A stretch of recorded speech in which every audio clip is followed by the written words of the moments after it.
আসসালামু আলাইকুম ওরহমতুল্লাহি ওবরাকাতুহ নাহমাদুহু নুসাল্লি আলা রাসূলিহিল কারীম আম্মা বা'দ আউযু বিল্লাহি মিনাশ শাইতানির রাজীম বিসমিল্লাহির রহমানির রহিম। আমি হাফেজ মাহমুদ হাসান ভোরের সবক চ্যানেলের পক্ষ থেকে সকলকে জানাই আন্তরিক মোবারকবাদ। শুরু করছি 10 মিনিটের কোরআন শিক্ষা কোর্স নাদিয়াতুল কোরআন কায়দা থেকে 7 নম্বর পর্ব। সম্মানিত দর্শক, ভিডিওটি যারা নতুন দেখছেন অবশ্যই চ্যানেলটি সাবস্ক্রাইব করে একটি লাইক দিয়ে কমেন্ট বক্সে আপনার মতামত জানিয়ে দিন। পূর্ববর্তী ভিডিওগুলো দেখে আসুন এবং পরবর্তী ভিডিও পাওয়ার জন্য বেল বাটনে ক্লিক দিয়ে অল করে রাখুন। আর ভিডিওটি শেয়ার করে সকলকে কোরআন শেখার সুযোগ তৈরি করে দিন।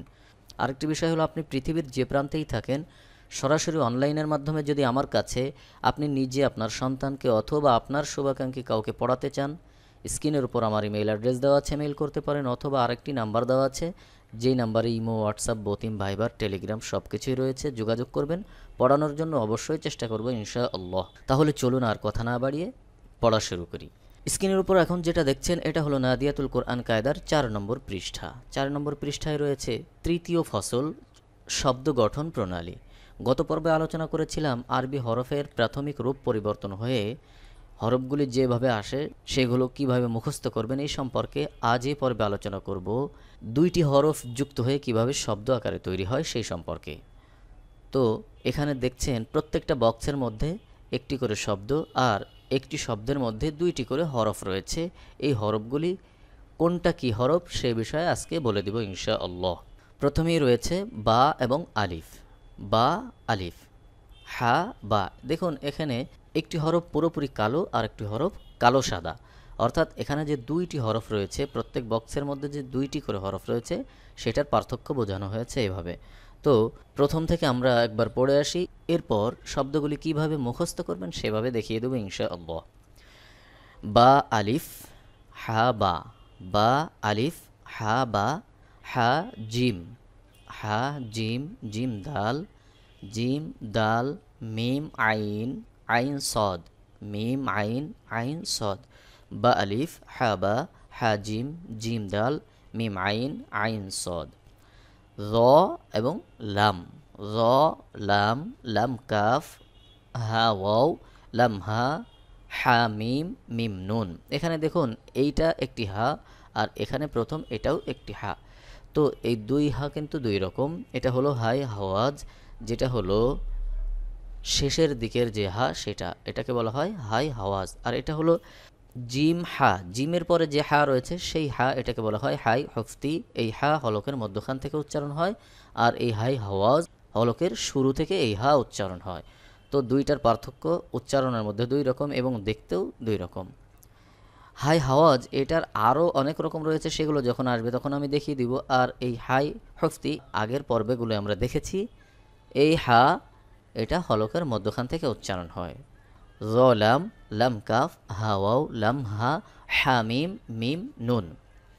তারপর রয়েছে লাম আলিফ। লাম আলিফ, অনেকে চিন্তা করে এইটা একটি হরফ, অথচ এটা কিন্তু 2টি হরফ। এখানে লাম এবং আলিফ, লাম এবং আলিফ 2টি হরফ। তারপরে রয়েছে উপরে লাম, নিচে হা। লাম হা, হা ইয়া, লাম হা, হা ইয়া, ইয়া সিন, কাফ বা, কফ ওয়াও। দেখুন এখানে 2টি হরফই কিন্তু একই রকম দেখতে, একটাই নুক্তা রয়েছে আর একটাই নুক্তা নেই। নুক্তা নেই যেটা, এটা হলো ওয়াও, আর উপরে নুক্তা রয়েছে এটা কফ, অর্থাৎ গোল মাথা। এর উপরে যদি 2 নুক্তা থাকে তাহলে কফ, আর 1 নুক্তা থাকলে ফা। তো এখানে 2 নুক্তা রয়েছে, এটা কফ। আরেকটি বিষয় হলো ওয়াও এর শেষে কখনো অন্য হরফ যুক্ত হয় না, আর কফের পরে অন্য হরফ যুক্ত হয়, এটা বিশেষ করে লক্ষ্য রাখবেন। তাহলে এটা হলো কফ এবং ওয়াও। লাম আলিফ, লাম হা, হাইয়া, ইয়াসিন, কাফ বা, কফ ওয়াও। তারপর হামিম, বাহা, ইয়াহা, তাহা, জিম র, খ দাল। হামিম, এখানে দেখুন এটাও কিন্তু হাই হাওয়াজ, অর্থাৎ হলকের শুরু থেকে যে হা উচ্চারণ হয় সেটা। আর বা হা এটাও হাই হাওয়াজ, একই হা। এই হা কয়েক প্রকার রয়েছে, আমি বলেছি যখন আসবে তখন আমি এগুলো দেখিয়ে দিব এবং বলে দিব এটা কোথা থেকে উচ্চারণ হয়। আর হাই হুফতি এটা তো হলকের মধ্যখান থেকে উচ্চারণ হয়, এটা দেখতে এমনভাবে হয়। এটা শুধুমাত্র 3 প্রকারই হয়, এটা হলকের মধ্যখান থেকে উচ্চারণ হবে। তো তো এটা হলো হাই হাওয়াজ, হা মিম বা হা ইয়া হা তা হা জিম র খ দাল, সদ আইন বদ গইন ফা জিম ইয়া ফা লাম ওয়াও আমজা জিম ইয়া আমজা। এখানে দেখুন শেষের দুইটি শব্দের মধ্যে তিনটি করে হরফ রয়েছে। তো উপরে আলাদা করে আমজাহ রয়েছে। এই আমজাহ কিন্তু যখনই আসবে, যে শব্দের মধ্যেই আসবে, আমজাহ পুরো আলাদা হয়ে আসবে। আমজাহ কখনো কারোর সাথে যুক্ত হয়ে আসে না। তো এখানে হলো তিনটি হরফ লাম ওয়াও আমজাহ জিম ইয়া আমজাহ।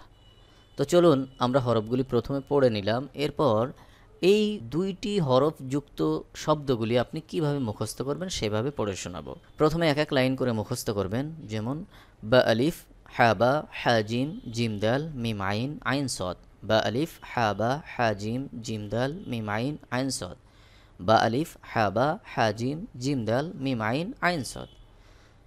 এইভাবে করে যখন প্রথম লাইন মুখস্থ হয়ে যাবে, এরপর দ্বিতীয় লাইন পড়বেন। যালাম লাম কাফ হা ওয়াও লাম হা হা মিম মিম নুন, যালাম লাম কাফ হা ওয়াও লাম হা হা মিম মিম নুন, যালাম লাম কাফ হা ওয়াও লাম হা হা মিম মিম নুন, লাম আলিফ লাম হা হা ইয়া ইয়াসিন কাফ বা কফ ওয়াও, লাম আলিফ লাম হা হা ইয়া ইয়াসিন কাফ বা কফ ওয়াও, লাম আলিফ লাম হা হা ইয়া ইয়াসিন কাফ বা কফ ওয়াও, হা মিম বা হা ইয়া হা তা হা জিম র খ দাল, হা মিম বা হা ইয়া হা তা হা জিম র খ দাল, হা মিম বা হা ইয়া হা তা হা জিম র খ দাল, সদ আইন বদ গইন ফা জিম ইয়া ফা লাম ওয়াও আমজাহ জিম ইয়া আমজাহ, সদ আইন বদ গইন ফা জিম ইয়া ফা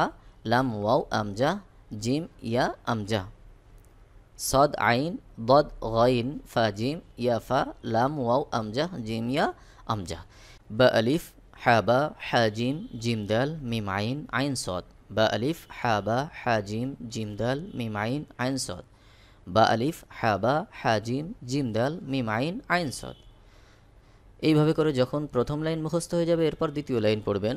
যালাম লাম কাফ হা ওয়াও লাম হা হা মিম মিম নুন, যালাম লাম কাফ হা ওয়াও লাম হা হা মিম মিম নুন, যালাম লাম কাফ হা ওয়াও লাম হা হা মিম মিম নুন, লাম আলিফ লাম হা হা ইয়া ইয়াসিন কাফ বা কফ ওয়াও, লাম আলিফ লাম হা হা ইয়া ইয়াসিন কাফ বা কফ ওয়াও, লাম আলিফ লাম হা হা ইয়া ইয়াসিন কাফ বা কফ ওয়াও, হা মিম বা হা ইয়া হা তা হা জিম র খ দাল, হা মিম বা হা ইয়া হা তা হা জিম র খ দাল, হা মিম বা হা ইয়া হা তা হা জিম র খ দাল, সদ আইন বদ গইন ফা জিম ইয়া ফা লাম ওয়াও আমজাহ জিম ইয়া আমজাহ, সদ আইন বদ গইন ফা জিম ইয়া ফা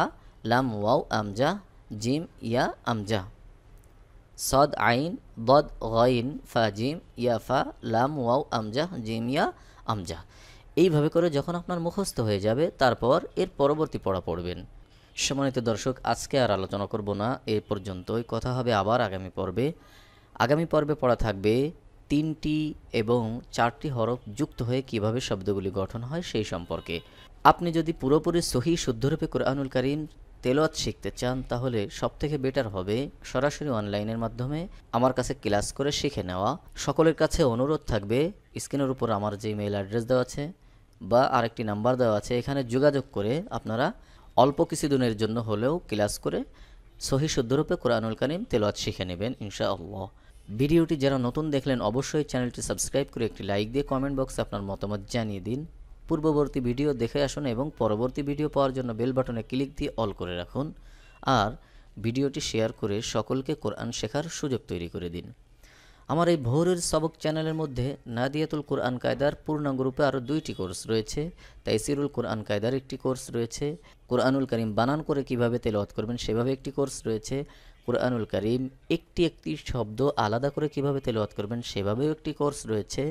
আমপারা থেকে একটি কোর্স রয়েছে, দোয়া দুরুদ রয়েছে। এই সকল কোর্সের ভিডিওগুলো যদি আপনারা দেখতে চান, এই ভিডিওর নিচে ডিসক্রিপশন বক্সে প্রত্যেকটা কোর্সের লিঙ্ক দেওয়া রয়েছে, এখান থেকে দেখে নিতে পারেন। আল্লাহ তাআলা আমাদের সকলকে কুরআনুল কারীম সহি শুদ্ধরূপে তেলাওয়াত শেখার তৌফিক দান করুন, আমিন। সাদাকাল্লাহুল আযীম। আসসালামু আলাইকুম ওয়া রাহমাতুল্লাহি ওয়া বারাকাতুহু।